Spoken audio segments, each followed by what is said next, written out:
ஒரு பெரும் பரப்பளவை ஆண்ட மன்னர் போட்டுக்க ட்ரெஸ்ஸு கூட இல்லாமல் இருந்தாங்களாம். யாருன்னு பார்த்துடலாமா? இந்த மாதிரி கிரேட்டஸ்ட் லீடர்ஸுடைய ஹிஸ்ட்ரி நீங்கள் பார்க்க ஃபாலோ அண்ட் சப்ஸ்கிரைப் பண்ணிக்கோங்க, யூஸ்ஃபுல்லாக இருக்கும்.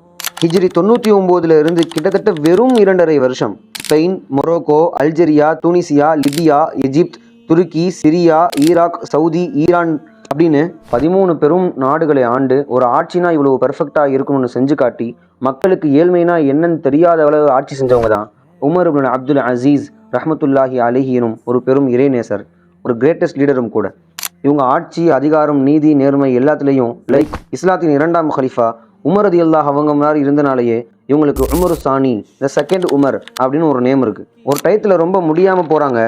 அப்போ இவங்களை பார்க்க பல நாட்டு தலைவர்களும் பெரிய செலிபிரிட்டிஸ்லாம் வராங்க. அதில் ஒருத்தவங்க தான் மஸ்லமா அப்படின்றவங்க.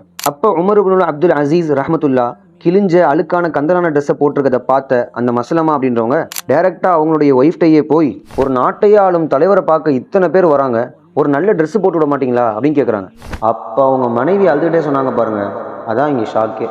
மாலஹு கமீசுன் கைருஹு, என்னதான் பல நாடுகளை ஆண்டிருந்தாலும் மக்களுக்கு தனது செல்வாக்கில் இருந்த அனைத்தையும் கொடுத்து விட்டு ஒன்றும் இல்லாமல் இருக்கின்ற இந்த தலைவருக்கு போட்டுக்கிறதுக்கு ட்ரெஸ்ஸுன்னு சொல்லிக்க இது மட்டும்தான் இருக்குது, வேற எதுவுமே இல்லைன்னு சொல்லி அழுதாங்களாம். நம்ம பார்க்குற அரசியல்வாதிகளுக்கெல்லாம் மாற்றமா தனது செல்வத்திலிருந்து மக்களுக்கும் கவர்மெண்ட்டுக்கும் கொடுத்து கவர்மெண்ட் காசுலேருந்து ₹1 கூட செலவு பண்ணாமல் வாழ்ந்து காமிச்சாங்க பாருங்க.